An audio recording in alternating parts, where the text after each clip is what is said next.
Alright, this is just a quick recording of Monday's material, and on Monday we talked about relations and functions. Okay, now a relation is just, lots of times it's defined as a set of ordered pairs. So for example, this would be a relation. Notice the curly brackets indicating it's a set. Okay, so a set of ordered pairs. But it's also just an association between two things. So if I had a set of colors over here, like red, and green,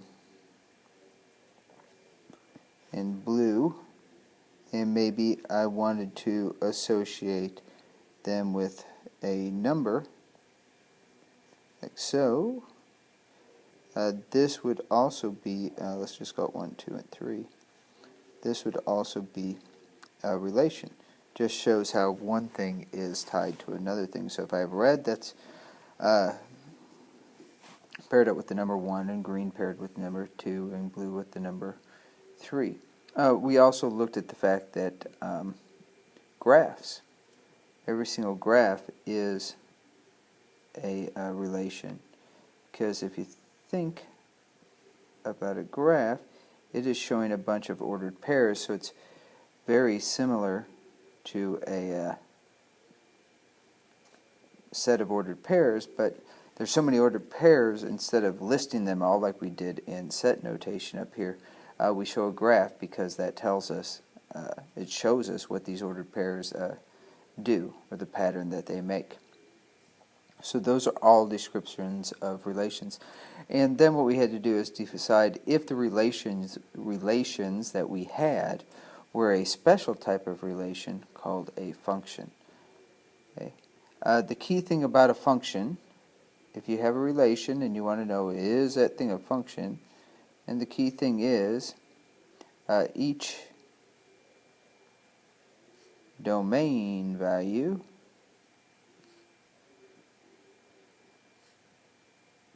pairs up with one range value. Okay. Domain and range. Domain is essentially your input values, the numbers or the things you start with. And the range is who it pairs up with, or your output values.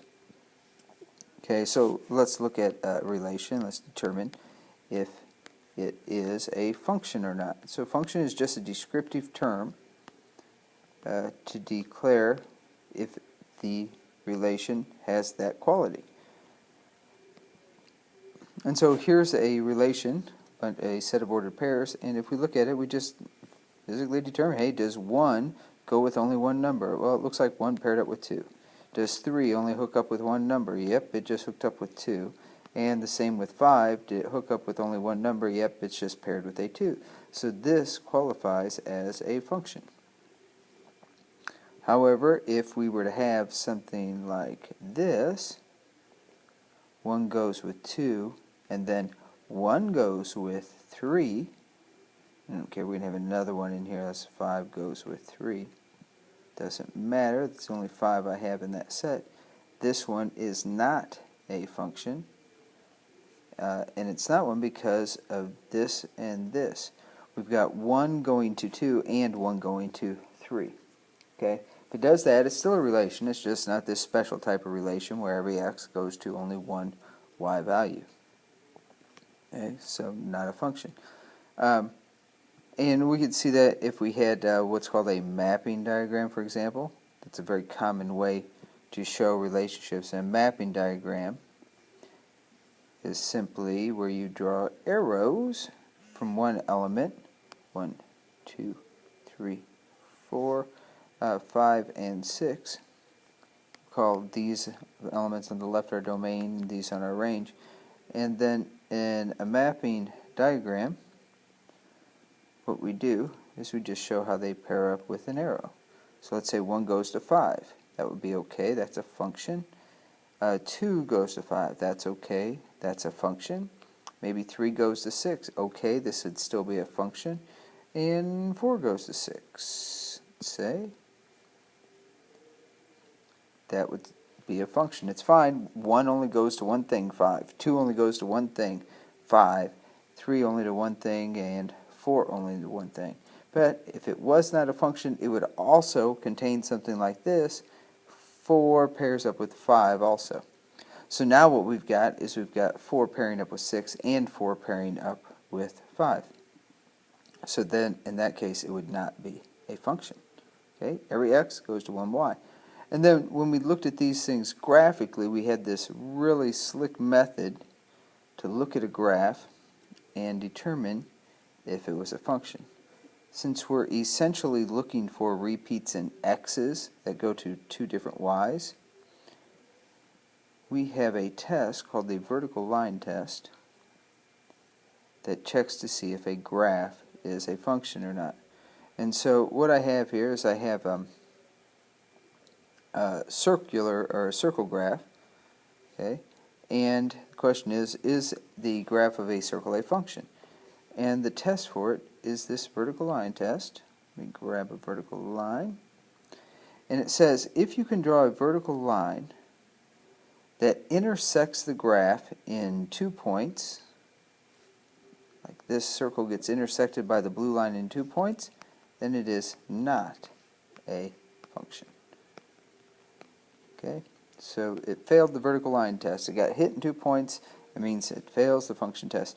Essentially all that thing does is it says, hey, when x is, in this case it looks like x is about 1 down here.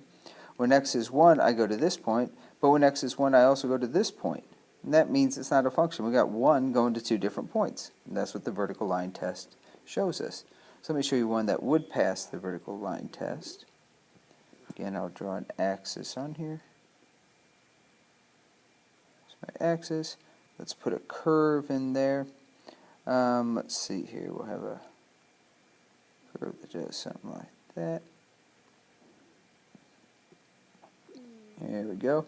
And now if I wanted to run the vertical line test on it, no matter where I draw my vertical line, I can only hit it in one single point. And because of that, this would be a function.